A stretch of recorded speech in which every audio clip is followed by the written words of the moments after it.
I gave my daughter a flower shop so she could recover after her husband's death. But when I came for flowers, she was sobbing. Her mother-in-law had seized the shop, forced her to do the dirtiest work for free, and mocked her. I couldn't stand by. These thieves didn't know who they were messing with. Their betrayal will get a harsh payback, and they'll regret every minute. Before continuing, subscribe to the channel, and write in the comments what time it is in your region right now. The bell chimed as I walked into Vivian's Blooms on a Thursday afternoon in August. Something felt wrong immediately. Behind the counter sat a blonde woman I'd never seen, mid-30s, wearing an expensive cream blazer. She scrolled through her phone with French manicured nails, barely glancing up. "Can I help you?" Her tone suggested she'd rather not. "I need arrangements for the Pearl District charity auction, around $2,300 worth. Where's Vivian?" She straightened, reassessing me. Older man, polo shirt, running shoes. Not her ideal clientele. "I'm the manager here, Effie Quinn. Vivian is occupied with other duties. I can help you." Manager? I'd given this shop to my daughter Vivian 8 months ago after her husband Brandon died in that accident last December. She was supposed to be the owner. "I'd prefer to speak with Vivian. It's somewhat detailed." As I said, I'm perfectly capable. "Dad?" The voice from the back room was barely a whisper. Effie's jaw tightened. "Vivian, a customer for you." My daughter emerged, and my chest constricted. Vivian had always been slender, but now she looked gaunt, bones visible through thin wrists. Dark circles shadowed her red-rimmed eyes. A stained apron covered old jeans and a faded t-shirt. Her hair hung in a messy ponytail, and she clutched pruning shears in green-stained hands. "Hi, I didn't know you were coming." She wouldn't meet my eyes. This wasn't grief. I'd seen her grieving after Brandon's death, seen her at her lowest. This was different. This was fear. She flinched when Effie shifted position. "Just ordering arrangements for the September auction. Nothing too complicated." "Of course. We can work something out." Her voice was mechanical, lifeless. She moved toward the counter, and I saw it. A dark bruise on her left wrist, purple-yellow against pale skin. She caught me noticing and jerked her arm back. "Actually, I will handle the financial aspects," Effie interrupted. "Vivian, shouldn't you finish those rose stems? The Hartley wedding ships by 3. A command, not a suggestion. Vivian's shoulders hunched, eyes downcast. "Yes, of course. I should get back to... Wait. Vivian, are you... The work staff needs to stay on schedule." Effie's smile was sharp. "I'm sure you understand, Mr. Adams. Frank Adams. Vivian's father." For a heartbeat, Effie's mask slipped. Her eyes widened. Then she recovered with a laugh like breaking glass. "Of course. Vivian mentioned you. I'm so sorry." She touched Vivian's shoulder. My daughter tensed like she'd been shocked. "Your father's here with a big order? Isn't that wonderful?" "Wonderful," Vivian whispered, hollow. I spent 10 minutes going through motions. Flower types, colors, delivery. Effie did most of the talking, quoting inflated prices. Vivian stood silently, occasionally nodding when prompted. When I wrote the check for $2,300, Effie snatched it before Vivian could reach for it. "We'll have everything ready. Vivian does beautiful work when she focuses." The implied criticism made my hands curl into fists. "I'm sure she does. I taught her everything about this business." I left and drove to the coffee shop 2 blocks away. Something gnawed at me. 40 years as a certified public accountant had taught me to recognize patterns, to spot when numbers didn't add up. Nothing about what I'd witnessed added up. An hour later, I walked back, approaching from the side where I could see through the large front window. What I saw made my blood turn cold. A woman in her 60s stood center shop, finger jabbing toward Vivian's face. Authority, control, dominance radiated from her posture. Vivian's head was bowed, shoulders shaking, crying. In the corner, a thin man around 40 sat at the computer, clicking through bank statements, ignoring the scene. The older woman, Beatrice, Brandon's mother, was yelling. I couldn't hear through the glass, but Vivian shrank with each gesture. I'd given my daughter this shop to heal, signed over the deed, transferred ownership, made everything legally hers. I'd wanted to give her purpose, independence, a fresh start. Instead, I was watching her destroyed in her own business. The man at the computer, Joachim, Brandon's brother, looked up briefly, smirked at something Beatrice said. then returned to the screen, counting money, tallying profits that belonged to my daughter. I stepped back before anyone noticed. My hands shook, but not from fear, from rage. Cold, calculated rage I'd learned to channel, over decades uncovering fraud, exposing people who thought they were untouchable. 40 years finding discrepancies in corporate ledgers, tracking money trails through shell companies, documenting evidence for court. I'd helped bring down executives who'd embezzled millions. I'd prosecuted fraud schemes spanning multiple states. Now I would use every skill I'd acquired to dismantle whatever was happening in that flower shop. Nobody exploits my daughter's grief and walks away. I waited in my car outside the service entrance until 9 p.m. The front door opened. Beatrice, Joachim, and Effie emerged laughing, climbing into a silver Lexus that looked new. $35,000, $40,000 easily. They drove away. 5 minutes later, Vivian exited through the back, locking up. She moved slowly, exhausted. "Vivian!" She spun, keys clutched like a weapon. "Dad, you can't be here." "Get in." She hesitated, glanced around nervously, then climbed in. I drove, putting distance between us and the shop. "Tell me what's happening." "Nothing. Everything's fine." "Don't. I saw her yelling at you. I saw the bruise. I saw Effie treat you like hired help in your own business." She broke. Deep, wrenching sobs that shook her body. I pulled into a parking lot and waited. "After Brandon died, I couldn't function." Her voice was raw. "Beatrice showed up in January. Said she wanted to help. She stayed when you gave me the shop and house in February. Said I shouldn't make big decisions while grieving." I remembered that February morning, signing over the deed to the house on Quimby Street, 2,400 square feet, $685,000, transferring the business registration. I'd wanted to give her security. "She was at Brandon's funeral," I said carefully. She seemed devastated. She was. But then she convinced me to sign a power of attorney. February 18th, just in case I had a breakdown, couldn't handle things. It sounded reasonable. She brought a notary to the house. 2 days after I'd given her the shop, the timeline clicked with sickening clarity. At first, small things. She'd suggest changes, help with vendors. Then March, she said I needed partners who understood commerce. Brought in Joachim and Effie. "And you agreed?" She presented it as decided. They moved into the house. It's Brandon's family. I couldn't refuse. By April, Beatrice made all decisions. May, they changed the locks on the office with financial records. By June, her voice cracked. By June, I was an employee. They pay me nothing. 12-hour days while Effie sits at the counter and Joachim manages finances, transferring money for personal use. When I objected, Beatrice said I'd signed paperwork, that legally she had the right. I thought about that finger jabbing at her face. The bruise? Joachim grabbed me yesterday when I asked to see bank statements, said I needed to understand my place. Something in my chest went ice cold. Not hot anger, absolute zero fury that crystallizes thinking into perfect clarity. They live in your house? All three. Master bedroom, redecorated the living room. Expensive restaurants every night, $200 to $400 per meal. Beatrice bought that Lexus last month, $38,500, everything from the shop account. The shop's location meant steady weddings and events. Well run, it could generate $8,000 or $9,000 monthly. How much does it make? They won't show me books. Before they took over, we averaged $8,400 monthly net profit. $8,400 times 6 months. Over $50,000 burned through on restaurants, cars, clothes. While my daughter worked unpaid in her own business, I looked at her. 15 pounds lost, raw hands, defeated. I remembered giving her the shop that cold February morning. "I know it seems impossible," I'd said, "but you'll fill this place with something beautiful. Build something that's yours." She'd cried then too, but with hope. I'm going to call it Vivian's Blooms, after Mom. My late wife had loved flowers. This shop was passing on a legacy. Now vultures were stripping it away.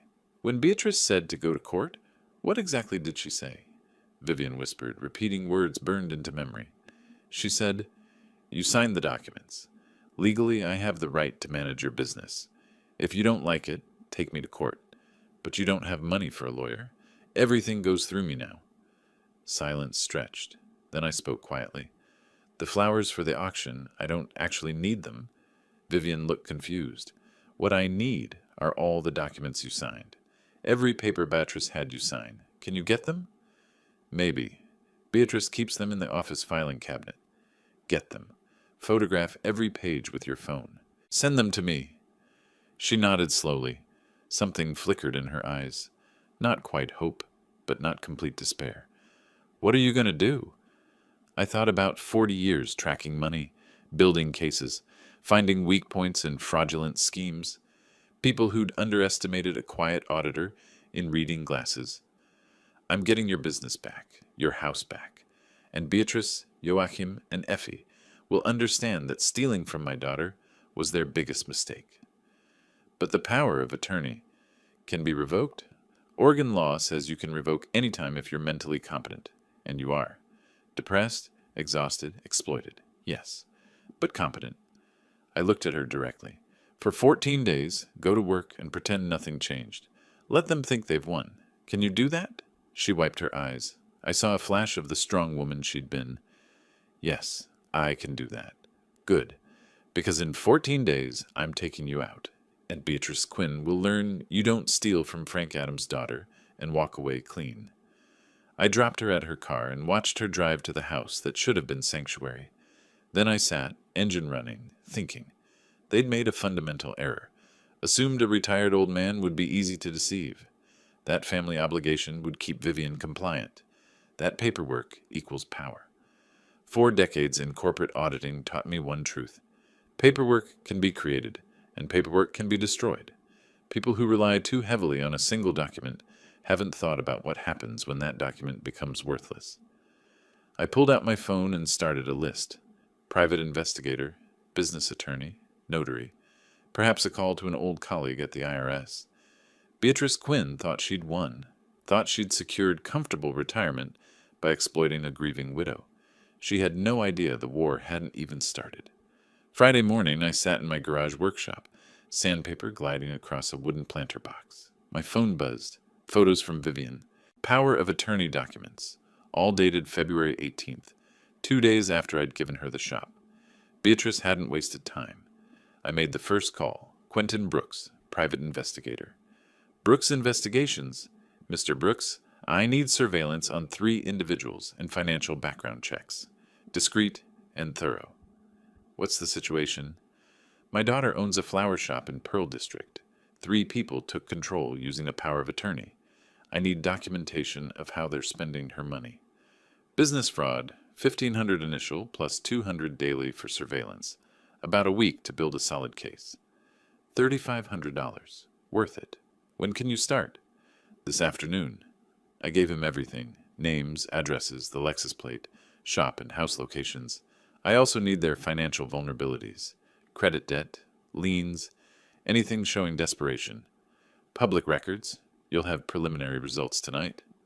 Next, Elizabeth Morgan, the notary who'd witnessed Vivian's signature. Downtown, 3rd floor. Mr. Adams, how can I help? I showed her the power of attorney photos. You notarized this February 18th. Do you remember? She studied it through reading glasses. Yes. The young woman seemed very distressed, crying intermittently. The older woman kept reassuring her it was just a precaution. Did my daughter appear to understand what she was signing? Legally, I verify identity and mental competence. She was grieving, but I couldn't refuse based on emotional state.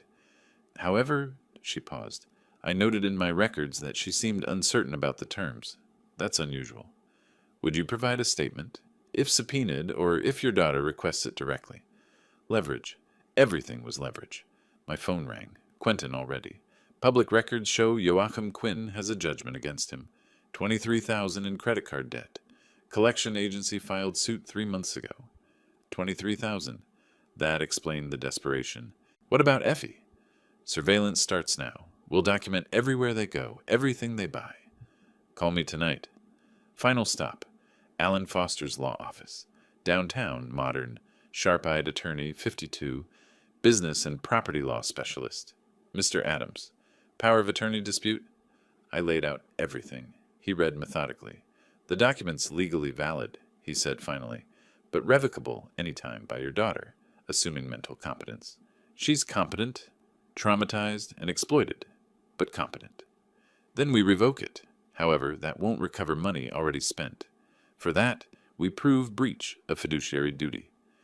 Anyone holding power of attorney must act in the principal's best interest, keep accurate records, provide accounting when requested. If they haven't, his smile was thin, they're personally liable for all financial losses. We sue to recover every dollar misappropriated. How do we prove it?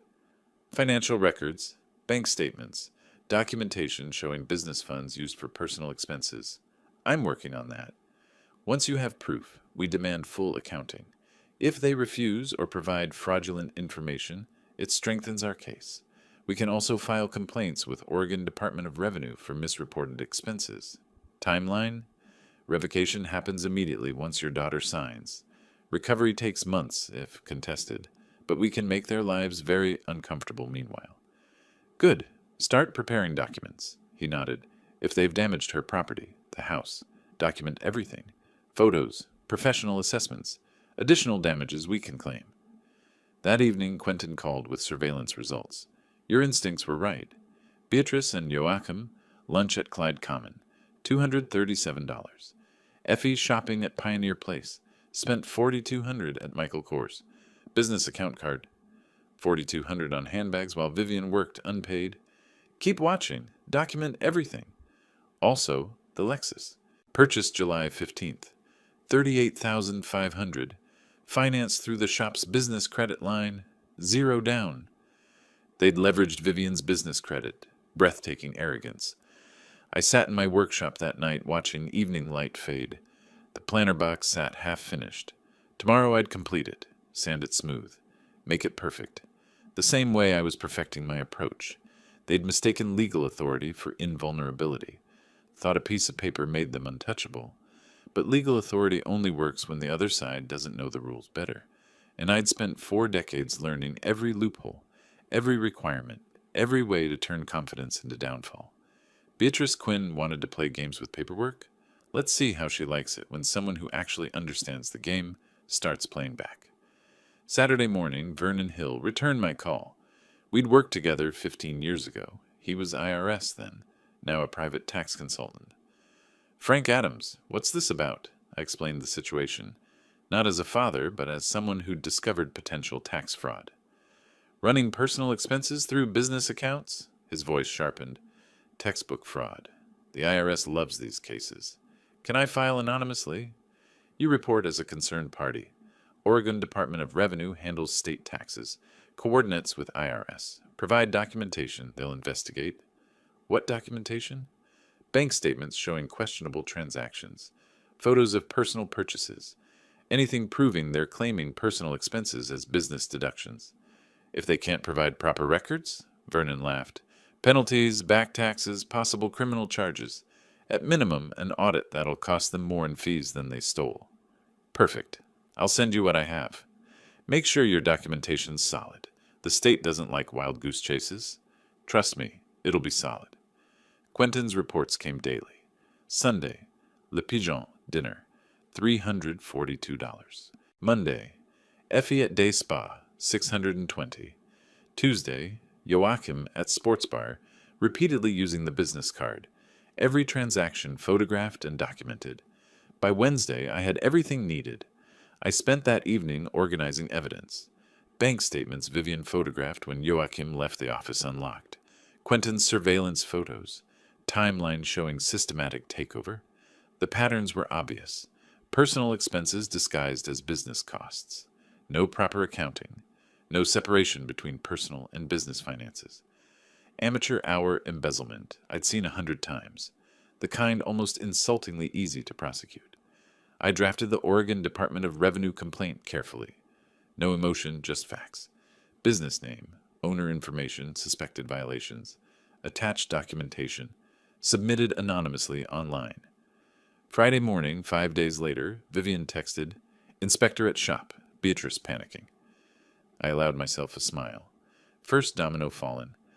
That evening, Vivian called with something new in her voice. Not hope exactly, but close. Inspector said they need corrected records within 30 days, or face $15,000 penalty. Beatrice is losing it. blaming me for messing up bookkeeping. What did you say? Nothing, like you told me. But Dad, they're scared. Really scared. Good. Let them be scared. Don't react. Don't defend. Just watch and remember. I sat in my workshop after, running my hand over the finished planter box. Smooth, solid, perfect. Tomorrow I'd deliver it to Vivian, a gift from father to daughter. Something beautiful made with care. The Quinns would see a simple gesture. They had no idea it represented something else. Patience, precision, satisfaction of work done right. Alan Foster called Monday. Revocation documents ready. When your daughter signs, we execute immediately and notify all parties, bank, business partners, everyone relying on Beatrice's authority. How quickly does it take effect? The moment your daughter signs and we notify everyone, Beatrice's authority ends. Can't access accounts, make decisions, nothing. The money already taken? That's where it gets interesting. After revoking, we demand full accounting of all transactions. Oregon law requires fiduciaries to maintain detailed records and provide them on request. If she can't or won't, we file suit for breach of fiduciary duty. If records are fraudulent, even better. Fraud is fraud, whether in original transactions or attempted cover-up. I thought about Joachim's inevitable pathetic Excel spreadsheet. They'll make mistakes. They usually do.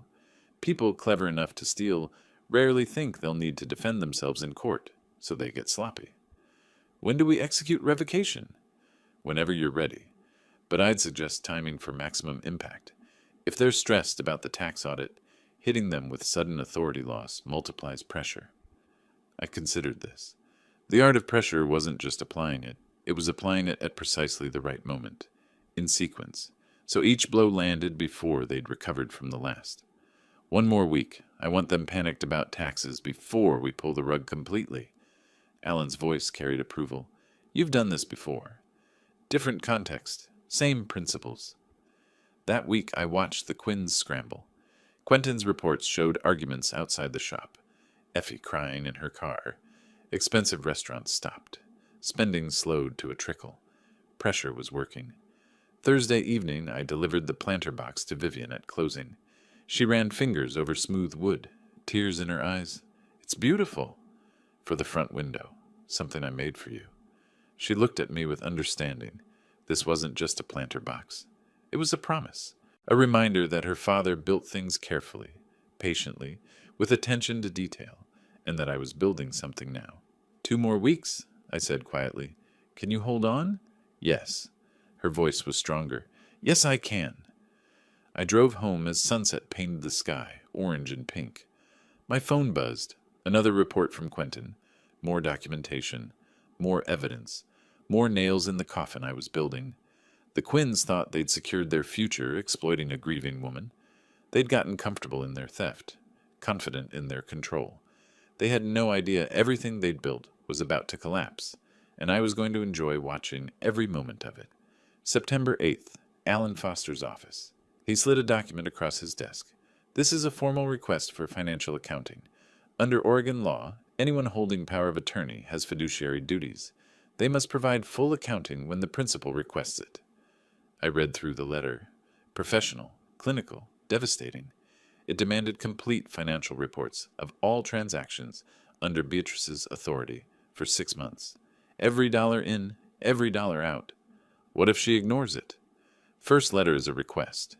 If ignored, the second warns of legal consequences, breach of fiduciary duty, potential lawsuit, revocation of the power of attorney. Alan tapped the document. Most people panic at the second. If she fakes the records, his smile was razor thin, then she's committed fraud on top of breach of duty. I signed authorization. Send it by courier.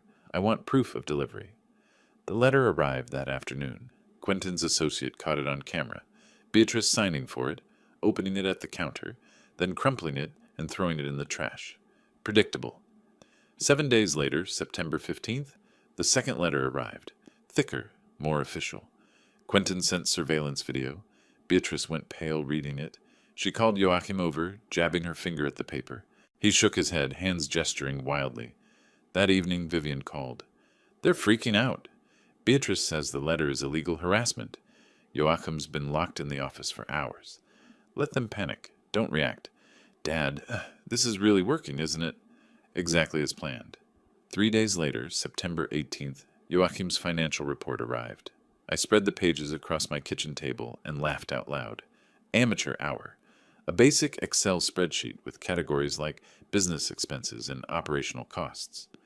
$4,200 listed as marketing materials, on the date Quentin photographed Effie buying Michael Kors handbags. $342 for client entertainment when they ate at Le Pigeon. The Lexus buried under transportation assets. Every personal expense categorized as business costs. No receipts, no logic. Monthly totals didn't match bank statements. I called Alan. I have their financial report. It's a joke. Send it over. This is exactly what we need. Quentin delivered his latest findings at a coffee shop. He slid a folder across the table. Joachim's in worse shape than we thought. $23,000 judgment. Collection agencies threatening wage garnishment. 3 maxed credit cards. Total debt around $37,000. Court date October 22nd. I opened the folder. Bank records, credit reports, court filings, all public, all legal. And Effie? Financing her lifestyle entirely through the shop. Past week alone, $6,200 on personal purchases, all on the business card. He pulled out another document. Lexus payment due October 1st. $1,400. If they can't access the account, they can't pay. The pieces fell into place with mathematical precision. The Quinns weren't just greedy, they were desperate. They'd built their lifestyle on Vivian's money, and now the foundation was cracking. Keep watching. I want to know when they realize they're trapped. That weekend, I finished another planter box in my garage. My phone buzzed. Alan. I've reviewed Joachim's report.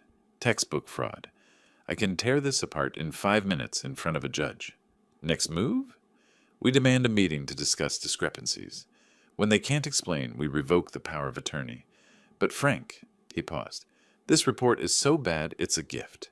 They've handed us everything to prove breach of fiduciary duty and possibly embezzlement. How long until we act? 1 more week. Let them think they've satisfied the requirement. Then we strike. That week crawled. Quentin's reports showed the Quinns returning to lavish spending. More dinners, more shopping. They thought they'd dodged the bullet. The bullet was still in the chamber. September 25th. I picked up Vivian after closing. She looked tired but determined. Are you ready? She nodded.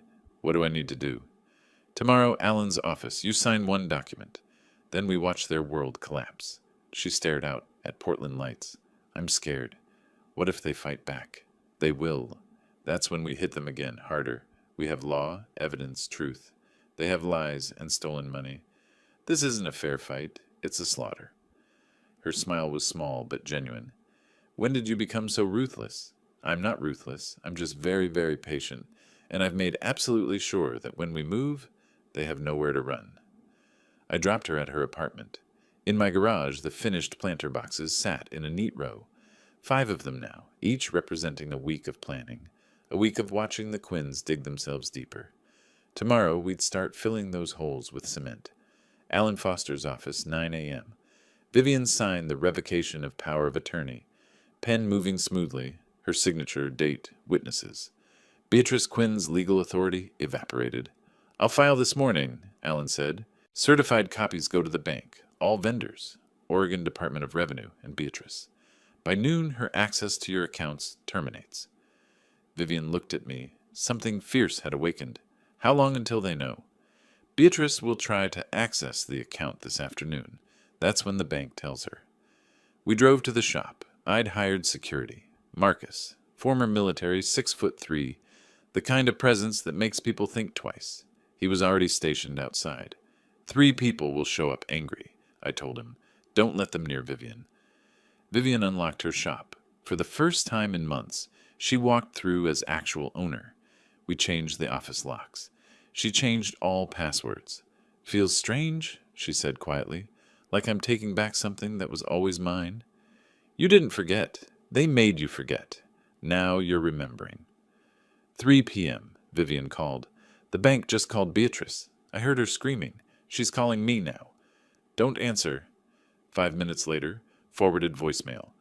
Vivian, What have you done? The bank says I can't access the account. This is illegal. You signed documents. Call me right now." The panic in her voice was delicious. 20 minutes later, Quentin sent video. The Quinns' car pulling up. All three piling out. Beatrice red-faced, Joachim murderous, Effie crying. They rushed the door. Marcus stepped in front. I couldn't hear the exchange, but body language told the story. Beatrice jabbing her finger. Marcus shaking his head. Joachim trying to push past. Marcus's palm flat against his chest, stopping him cold. Alan Foster stepped from his car, timing perfect. He walked up carrying a leather folder, expression professionally neutral. I arrived as they moved inside. Marcus had let them in, under supervision. They stood in the middle of the flower shop like invaders. Beatrice saw me first, eyes wide, then narrow. You put her up to this." I simply explained to my daughter that she has rights. Alan opened his folder. "Mrs. Quinn, as of 9 a.m., the power of attorney has been formally revoked. Under Oregon law, the principal has absolute right to revoke such authorization. The revocation is legal and final."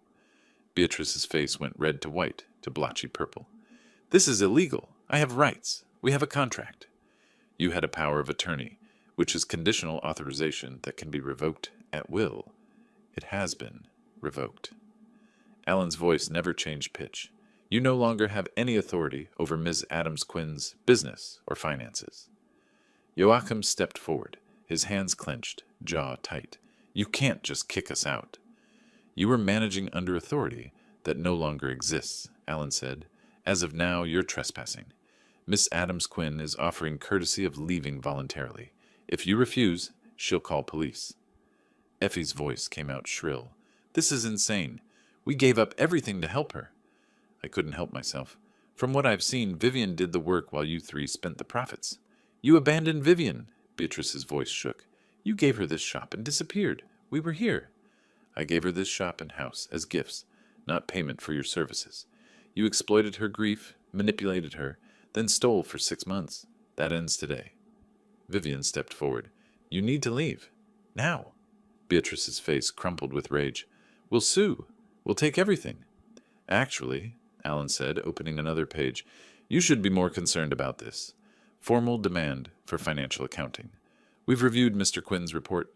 It's inadequate and contains fraudulent categorizations.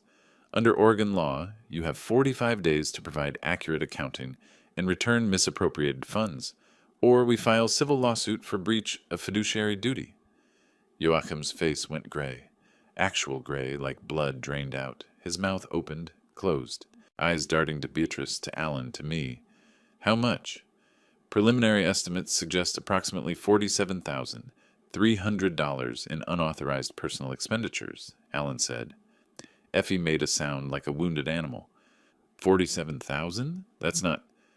"You bought a Lexus on the business credit line," I said. 38,500. Michael Kors handbags, fancy dinners, spa treatments. Adds up fast. Beatrice looked at me. I'd seen that look in corporate boardrooms. From executives who'd just realized their scheme was discovered. Pure calculation, trying to find an angle. She found nothing. "We'll fight this," she said, voice uncertain now. "We have 6 months of bank records, surveillance photos, and your son's fraudulent financial report. We have everything." I glanced at Alan. How did he categorize the Lexus again? "Transportation assets." Joachim's hands shook. He shoved them in pockets. "Mom, we should go. Right now." "Listen to your son," I said. "Leave voluntarily, because if Marcus escorts you out, things get really unpleasant." Beatrice drew herself up. "This isn't over." I watched her eyes. The panic underneath bravado. She knew. They left. Beatrice first, shoulders rigid. Joachim gray-faced. Effie crying openly, her Instagram perfect life collapsing. The door closed. Silence filled the shop. Vivian exhaled. "They're really gone?" "From here, yes. Still in your house, but not for long." I put my hand on her shoulder. "You did it." "We did it," she corrected, then smiled. Genuine, the first since Brandon died. "Did you see Joachim's face when Alan said 47,000? Like he'd been hit with a brick?" We laughed. After months of tension, we laughed in the flower shop that was finally, truly, hers again. September 30th. Alan sent the notice to terminate tenancy via certified mail. Under Oregon law, they were guests who'd overstayed their welcome. No lease, no rent payments, no legal right to remain in Vivian's house. 30 days to leave. I expected resistance. Beatrice didn't disappoint. October 1st, Vivian's phone rang. I was with her at the shop, helping reorganize the office they'd locked her out of for months. Files everywhere, passwords changed back, finally restoring order. "It's Beatrice," Vivian said, showing me the screen. "Put it on speaker." "Vivian," Beatrice's voice dripped with wounded dignity, "I just received a horrible letter from your lawyer." "Eviction? How could you do this to me?" "It's my house, Beatrice. You need to leave." "This was Brandon's house, my son's house. You're throwing your dead husband's mother into the street. Have you no shame?" Vivian's hand trembled slightly. I put my hand over hers, steadying it. She took a breath. "Brandon's gone," Vivian said, voice stronger than I expected. "The house is mine. Dad gave it to me. You have 30 days to find somewhere else. We'll fight this. We have rights. We've been living there for months. That establishes tenancy. My lawyer says—" I leaned toward the phone. "Actually, Beatrice, it doesn't. Oregon law is very clear on this point. Without a written lease or rental agreement, without paying rent, you're guests, and guests can be asked to leave at any time." Silence on the line. Then, "Frank?" Her voice turned poisonous. "This is all you're doing, isn't it? You're destroying this family, turning my own daughter-in-law against me. I'm protecting my daughter from people who've been stealing from her for 6 months. There's a big difference."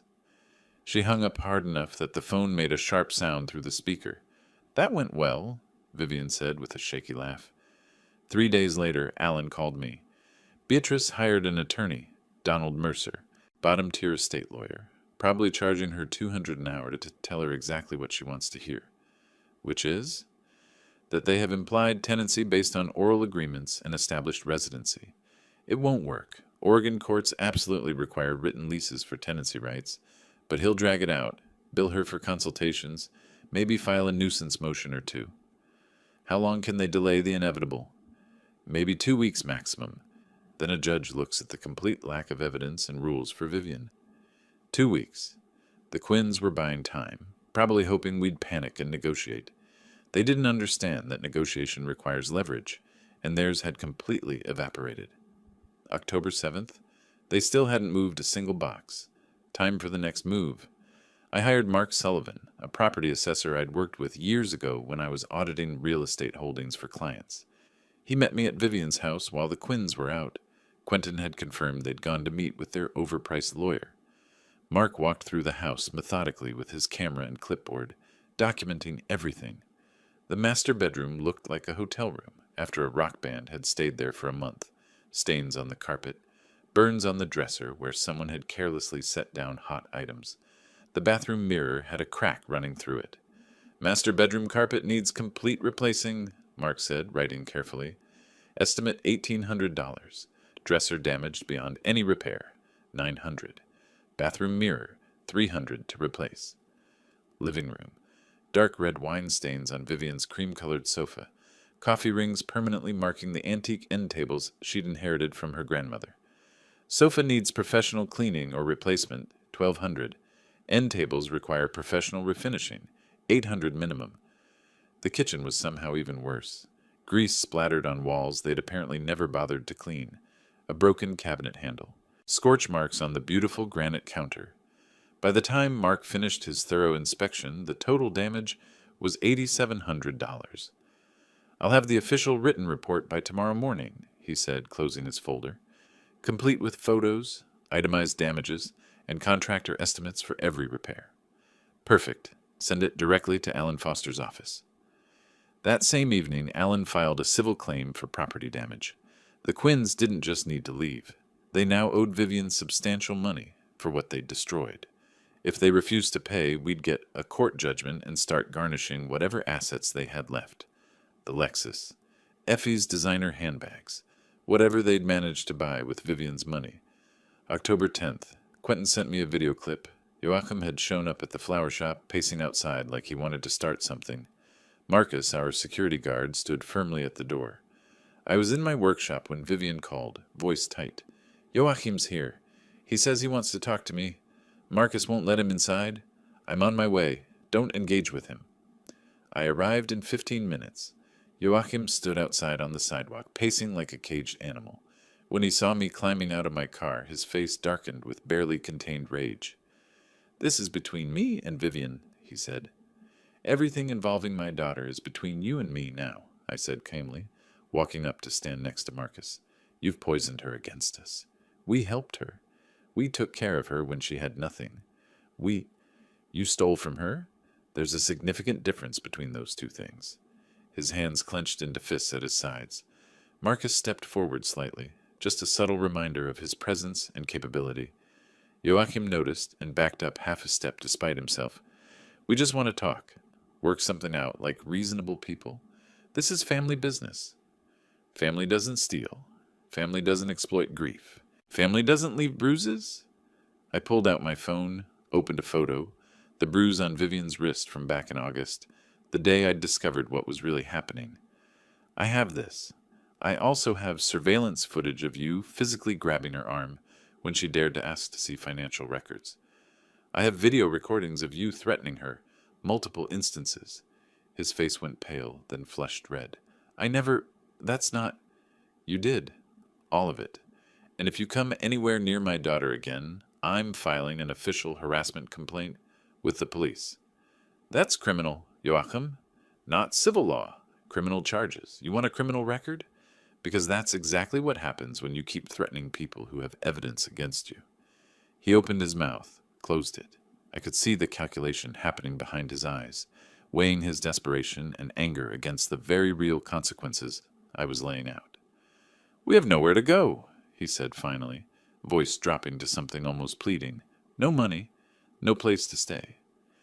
"That's not Vivian's problem anymore. You had 6 months of completely free housing while you spent every dollar she earned. You should have been saving for your own place instead of buying Lexuses and designer handbags." I paused, letting that sink in. "You have until October 30th. After that specific date, the sheriff will personally escort you out, and the property damage claim stands regardless. Either you pay it voluntarily, or we get a judgment and take it from you.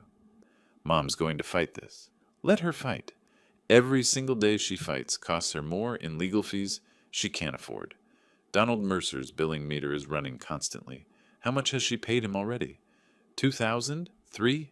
More?" His jaw tightened. Direct hit. I'd struck exactly where it hurt. "We're not the bad guys here," he said, but his voice had no conviction left in it. "No, you're just the thieves. I suppose there's a distinction in your mind." He stood there another long moment, visibly deflated, then turned and walked back to his car without another word. I watched him drive away, noting the slight swerve as anger made his driving reckless. "That was cold," Marcus observed quietly. "That was necessary." Inside the shop, Vivian was shaking. "I've never seen you like that before." "Like what?" "Like you'd actually physically hurt him if he'd touched me." I looked at my daughter, still too thin, still recovering, but genuinely stronger every day. I wouldn't have hurt him physically, but I would have made absolutely certain he understood the consequences of trying. She hugged me tightly. "Thank you." "For what?" "For being scary when I needed you to be scary for me." I smiled despite everything. I spent 40 years making nervous executives sweat in corporate boardrooms. This is the exact same skill set, just much better applied. October 12th, Alan called with the news I'd been expecting. The judge reviewed Beatrice's motion this morning. Denied completely. No legal basis whatsoever. They have until October 30th to vacate voluntarily, or the county sheriff physically forces them out with a formal eviction. And the property damage claim? Still officially pending, but with all the documentation Mark provided, it's absolutely solid. They'll owe every penny whether they contest it or not. The evidence is overwhelming. The pieces were falling into place exactly where I'd carefully placed them. The Quinns were completely cornered now. No business access, no free housing. Facing multiple financial demands, they had absolutely no way to meet. But I still wasn't quite done yet. October 13th, I met with Patricia Chambers, a forensic accountant I'd worked with on previous corporate fraud cases. Mid-50s, sharp-eyed, the kind of professional who found discrepancies in spreadsheets the way some people found typos in novels. I need a complete forensic audit of this small business for March through September, I said, handing her Vivian's detailed bank records and Joachim's laughably pathetic financial report. Patricia scanned the documents quickly, her eyebrows rising higher. This is seriously what they submitted as official accounting? That's exactly it. She laughed, a short, sharp sound of professional disbelief. I can have a preliminary analysis ready in 3 days. Full forensic report with documentation in 1 week maximum. Do it. Spare no detail. 3 days later, Patricia sent her preliminary findings via encrypted email. I read through them twice carefully, checking every number, following every paper trail she'd documented. It was somehow even worse than I'd initially thought. Total misappropriated. $47,300 exactly. Complete breakdown, personal restaurant dining, $8,400. Luxury vehicle purchase, $38,500. Clothing and accessories, $4,200. Spa treatments and entertainment, $3,100. Unexplained cash withdrawals with no business purpose whatsoever, $2,800. Miscellaneous personal purchases, $1,300. Every single transaction meticulously documented. Every false categorization exposed and highlighted. Every lie in Joachim's amateur report annotated with actual bank proof. Alan prepared the formal demand letter. $47,300. Due within 45 days. Pay in full or face immediate lawsuit for breach of fiduciary duty and possible embezzlement charges. October the 12th, the letter arrived at whatever temporary address the Quinns had given their lawyer. Beatrice called Vivian that same evening, her timing predictable. Vivian and I were at her house, finally hers again now that the Quinns had been forced out, carefully assessing what needed to be replaced beyond what Mark had already documented. Beatrice's voice came through the phone speaker, trembling dramatically. "Vivian, please. We desperately need to talk about this horrible demand letter." "There's nothing to talk about, Beatrice. You took $47,300 that wasn't yours. You need to return every penny of it." "I don't have that kind of money. We spent it all. We genuinely thought we were properly managing the business. You thought you were stealing from me while I grieved." I smiled slightly. Vivian's voice had absolutely none of the hesitation, none of the guilt-induced compliance I'd heard back in August. She'd finally found her backbone again. "I'm Brandon's mother." Beatrice's voice rose to near hysteria. "I was grieving too. I only ever wanted to help you. I loved my son. You wanted to help yourself to my money. That's what you actually wanted. Please, I'm begging you now. We can surely work out a reasonable payment plan. $1,000 a month. I can probably manage that amount." Vivian looked at me questioningly. I shook my head firmly. "No payment plan," Vivian said clearly. "Full amount immediately, or we go to court." "But that's impossible. We don't have—" "You told me back in June that if I didn't like how you were running my business, I should take you to court. Do you remember saying that? You said I couldn't possibly afford a lawyer. You said I'd just have to accept whatever you decided to do." Vivian's voice turned to pure ice. "Well, I found an excellent lawyer, and now you're the one who can't afford this fight." Beatrice's tone shifted dramatically. The wounded mother act disappeared completely, replaced by something much uglier underneath. "You're making a terrible mistake right now. Brandon would be absolutely ashamed of you treating his mother this way. Brandon loved me deeply. He would have wanted me to be happy and successful. You just wanted my money for yourself. What about family loyalty? What about honoring the dead properly? You're not my family anymore, Beatrice. You permanently lost that right when you physically grabbed my wrist hard enough to leave a bruise, when you locked me out of my own office, when you forced me to work 12-hour days completely unpaid, while you spent every cent of my profits on yourselves. I'll tell everyone what you've done. Everyone in this city will know you threw your poor grieving mother-in-law out into the street. Go ahead and tell everyone. Please do. I have 6 complete months of bank records showing exactly where every dollar went.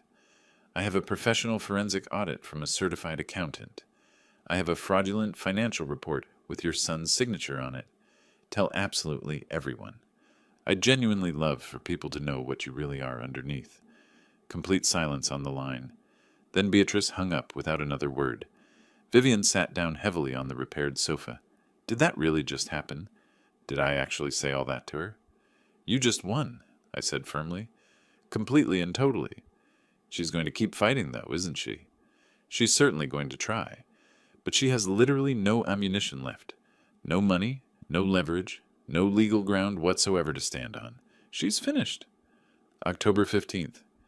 Beatrice's overpriced lawyer filed an official response to the civil claim, a desperate 30-page document that basically argued the Quinns had reasonably believed they were legally entitled to manage the business funds as they saw fit, and that any misuse was simply unintentional misunderstanding rather than deliberate fraud. Alan sent me a copy. I read it carefully in my workshop while sanding yet another new planter box for Vivian's shop. This is pure desperation, Alan said over the phone, sounding almost amused. They're throwing absolutely everything at the wall and desperately hoping something, anything, will stick. Will any of it actually work? Not even a remote chance. Intent doesn't matter at all in breach of fiduciary duty cases. They had clear legal obligations. They failed to meet those obligations. They misappropriated funds. That's the entire case. The evidence is overwhelming. So what happens now in the process? We file for summary judgment. With Patricia's complete forensic report, the obviously fraudulent accounting Joachim submitted, and 6 months of detailed bank records, there's absolutely no factual dispute possible. The judge will rule in our favor without even requiring a full trial. What's the timeline? Hearing scheduled in 2 weeks. Judgment will probably come about a week after that. Then they have exactly 90 days to pay in full, or we start legally seizing whatever assets they have left. I ran my hand over the smooth wood, feeling the grain. Everything was proceeding exactly as I'd planned from the beginning. The Quinns had made their choices. Steal, lie, manipulate. Now they were facing the inevitable consequences. But I knew Beatrice's personality. She absolutely wouldn't accept defeat quietly. October 18th, she proved me right yet again. Vivian called, voice tight with stress. Dad, Beatrice posted something on Facebook. People are commenting on it. Some of them are saying absolutely terrible things about me.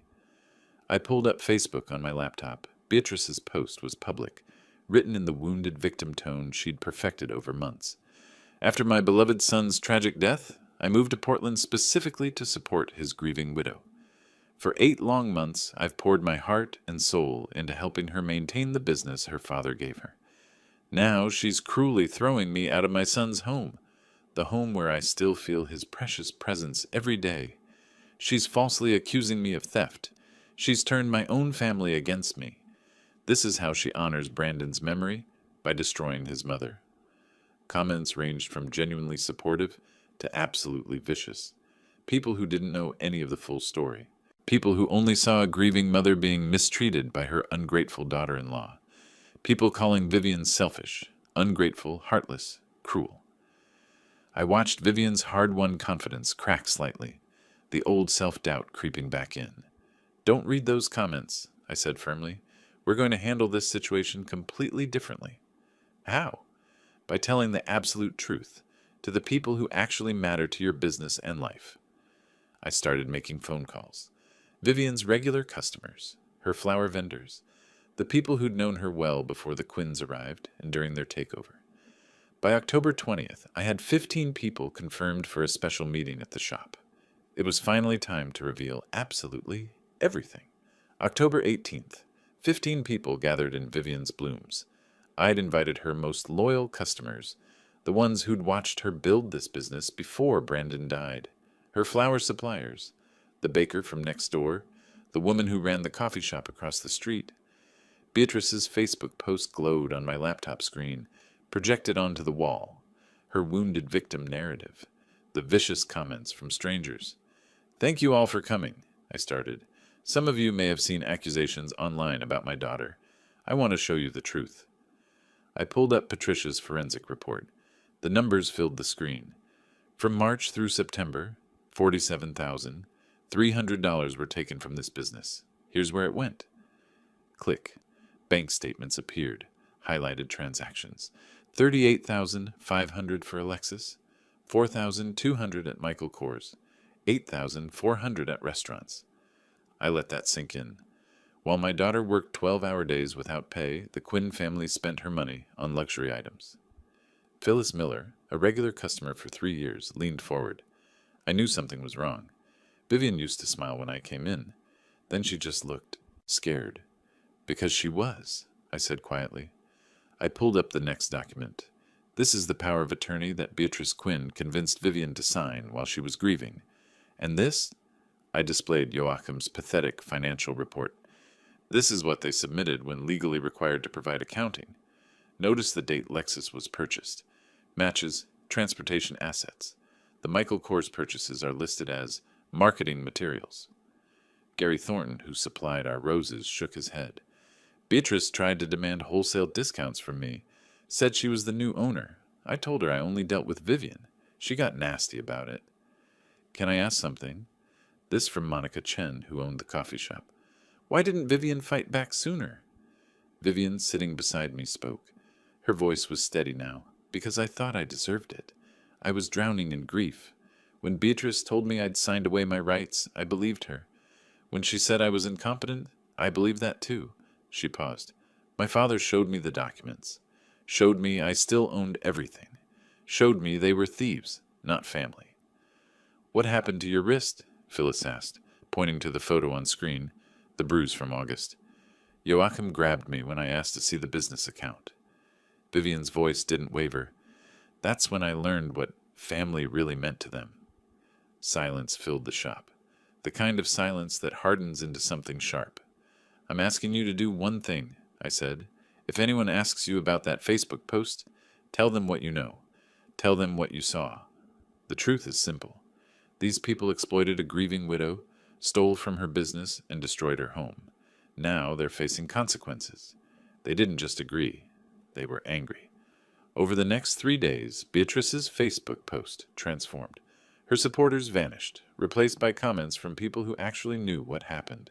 I watched Vivian cry in the back room while Beatrice screamed at her about proper customer service. This woman was never a victim. Phyllis Miller. Beatrice Quinn demanded I give her store credit without receipts, claiming she managed the business. I refused. She threatened to report my business to the Better Business Bureau. She's a con artist. Gary Thornton. I saw Effie Quinn brag on Instagram about her successful flower business while Vivian worked in dirty clothes. Nothing about this family was genuine. Monica Chen. The narrative flipped completely. Beatrice tried to delete the post, but screenshots had already spread. October 25th arrived, the deadline for the $47,300. Silence from the Quinns. October 26th, my workshop. I was sanding a new planter box when the door opened. Beatrice stood there, no Lexus outside. It had been repossessed. She wore clothes I recognized from months ago. Her hair needed dyeing. The polish was gone. Frank, her voice cracked.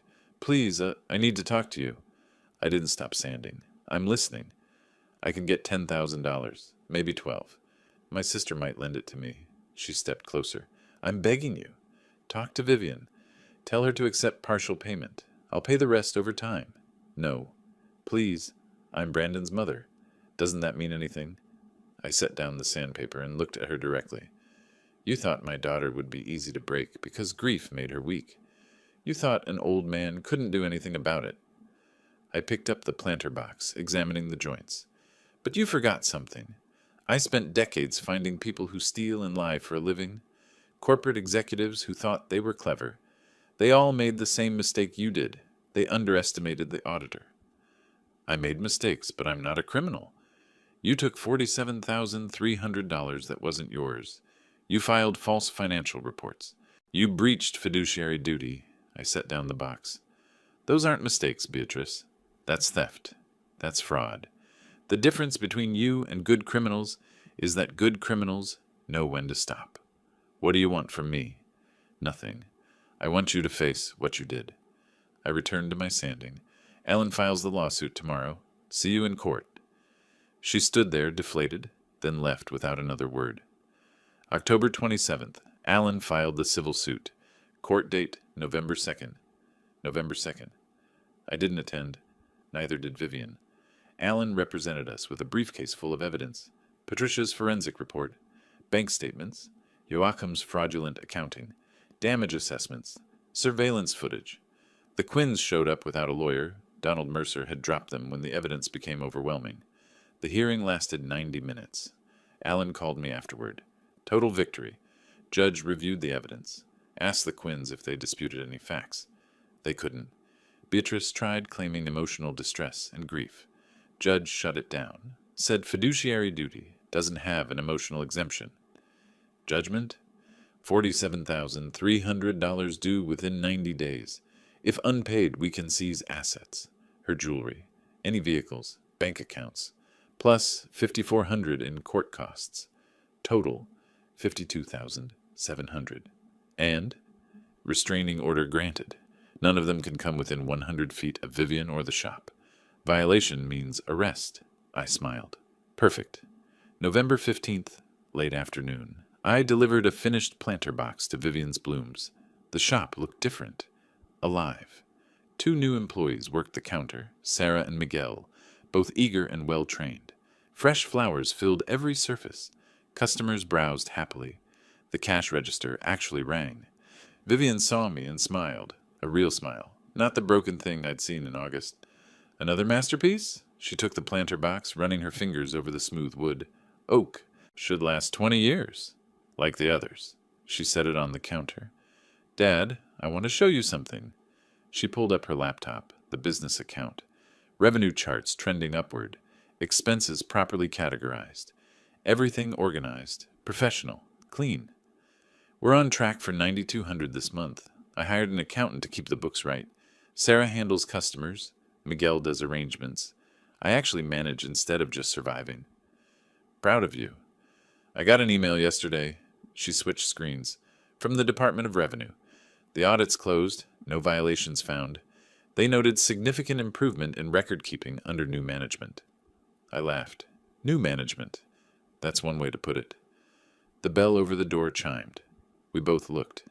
Beatrice walked past outside on the sidewalk. She didn't look in. Her coat was old, worn at the elbows. No jewelry visible. She walked quickly, head down, heading toward the bus stop. Her Lexus got auctioned last week, Vivian said quietly. Sold for $32,000. Applied to the judgment. She still owes $20,700. She'll pay it, or they'll take her jewelry next.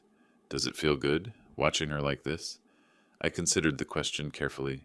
No, but it feels right. Justice isn't about feeling good. It's about balance. She took from you. Now she pays back. That's how it works. Vivian watched Beatrice disappear around the corner. I don't hate her anymore. I just don't care. She's not in my life. She can't hurt me. That's enough. That's growth. She hugged me. Thank you for giving me my life back. I only showed you it was still yours. You did the hard part, taking it back. November 20th, the enforcement hearing. Beatrice had missed the first payment deadline. Alan had filed for asset seizure. The judge wanted to hear her explanation. I attended this time. Vivian came with me. We sat in the back of the courtroom. Beatrice entered alone. No Joachim, no Effie, no lawyer. She wore a cheap department store suit that didn't fit right. Her face was gaunt, makeup poorly applied. She looked 10 years older than 61. The judge reviewed the file. Ms. Quinn, you owe the plaintiff $52,700 per the judgment dated November 2nd. You've made no payments. Explain. Your Honor, I don't have that kind of money. Her voice was thin, defeated. I lost my car. I'm living with my sister. I can pay $100 a month. The judgment doesn't allow payment plans. You had 90 days to pay in full or negotiate before judgment. You chose neither. I'm trying. I can't get blood from a stone. Then we'll take the stone. The judge signed a document. Asset seizure approved. Sheriff will inventory and auction all non-exempt property. Ms. Quinn, you have 48 hours to provide a complete list of assets or face contempt charges. Beatrice's face crumpled. Not crying, something worse. The complete collapse of someone who'd run out of options. Her shoulders sagged. Her hands trembled. This is cruel? She whispered. Oh, I'm Brandon's mother. I loved my son. I was grieving. You were stealing, the judge said flatly. Grief doesn't give you license to commit fraud. This court enforces the law, not sympathy. 48 hours. Dismissed. Beatrice stood slowly, like her bones hurt. She turned to leave and saw us in the back row. Our eyes met. I kept my expression neutral, not gloating, not apologizing, just present. She looked away first and shuffled out. In the hallway, Alan caught up to us. The asset list will probably include her jewelry. She has about 18,000 worth, some furniture, maybe 8,000 total recovery. The rest will follow her through bankruptcy. Will she actually go bankrupt? Vivian asked. Probably. And this judgment survives bankruptcy, so it'll follow her forever. Garnished wages, tax refund seizures. She'll never be free of it. Vivian nodded slowly. Good. We drove back to the shop. During the ride, Vivian's phone buzzed. She checked it and laughed, sharp and unexpected. Effie's Instagram got deleted. Not just her posts, the whole account. Someone reported it as a scam business page. Shame, I said, not meaning it. Joachim's working at a warehouse. His Facebook says he's a logistics coordinator. I checked the company. He loads trucks for $15 an hour. That's 15 more than he earned stealing from you. True. We pulled up to Vivian's Blooms.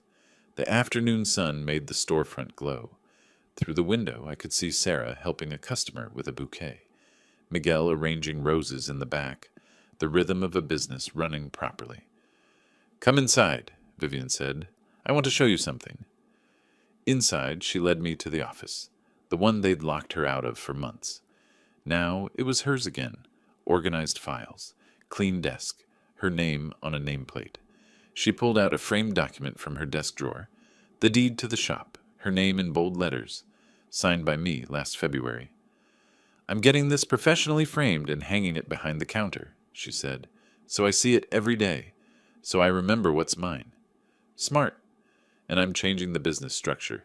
Sarah and Miguel will become partial owners after 1 year, 10% each. I want people invested in success, not just collecting paychecks. I smiled. You're thinking like a real business owner now. I am one. I forgot for a while, but I remember now. Miguel called from the front. Vivian, the Portland Garden Club called. They want to discuss a partnership for their spring gala. Be right there, she turned back to me. Major clients are coming back. They heard what happened. They want to support me. They want to support quality work. You're providing that. She hugged me again. I know I keep saying this, but thank you. For everything. You'd have figured it out, eventually. Maybe. But you made sure I didn't have to wait. You made sure they couldn't keep hurting me. I pulled back and looked at her. Really looked. The dark circles were gone. The defeated posture was gone. The fear was gone. In its place stood the daughter I remembered. Strong. Capable. Ready. You're going to be fine, I said. I know. I left her to her work and drove home through Portland's early evening traffic. My phone buzzed at a red light. Text from Alan. Asset list came through. Beatrice has $18,400 in jewelry, $1,300 in furniture. Total recovery estimate, $21,600. Shortfall, $31,100. Pursuing wage garnishment from her part-time job. Will recover $400 a month for approximately 7 years. 7 years of payments. 7 years of remembering what she'd done. Justice. December 15th. 1 month later. I finished another planner box in my workshop. This one was for Vivian's front entrance. Larger, more ornate. Cherry wood with carved flower patterns. My phone rang. Vivian. Dad, you need to see this. What? Just come to the shop, please. I drove over. When I arrived, Vivian was standing outside with Sarah and Miguel. They were looking at something across the street. I followed their gaze. Beatrice, walking past on the opposite sidewalk. She glanced toward the shop, one brief look, then kept walking. She wore a cheap coat and carried grocery bags. No Lexus, no jewelry, no pride. She didn't try to cross the street, didn't try to approach, just walked past and disappeared around the corner. That's the third time this week, Vivian said quietly. She walks this route to the bus stop, always looks over, never stops. The restraining order's working, I said. I don't think that's why she doesn't stop. Vivian watched the corner where Beatrice had vanished. I think she knows there's nothing left to say. Is she bothering you? No, it's just sad. Watching someone who used to be so powerful reduced to walking past something they can't have anymore. That's consequence, not tragedy. I know, but I can still see it for what it is. We stood there a moment longer. Then Vivian turned back to the shop, to the life she'd rebuilt, to the business that was finally, completely hers. "Come on," she said. Sarah made coffee. Miguel brought pastries. "Let's celebrate being alive and free." I followed her inside. Through the window, I took one last look at the corner where Beatrice had disappeared. She'd walked away because she had no choice, because the law said she couldn't come closer, because she'd lost the gamble she'd made when she thought grief made people easy targets. The planter boxes I'd built sat throughout the shop, filled with flowers. Each one represented a week of planning, a week of patience, a week of knowing that justice isn't fast, it's thorough. Vivian handed me coffee. We sat in her office, surrounded by the business she'd saved. "So," she said, "what's next for you?" "I have 6 more planter boxes to build.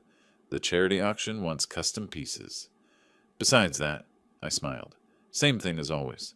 Woodworking, reading, maybe teaching a financial literacy class at the community center. Someone should teach people how to spot fraud before they fall for it." "You'd be good at that." "I've had practice." We drank our coffee. Outside, Portland moved through its December afternoon. Customers came and went. Sarah rang up sales. Miguel arranged flowers. The business hummed along like it should have all along.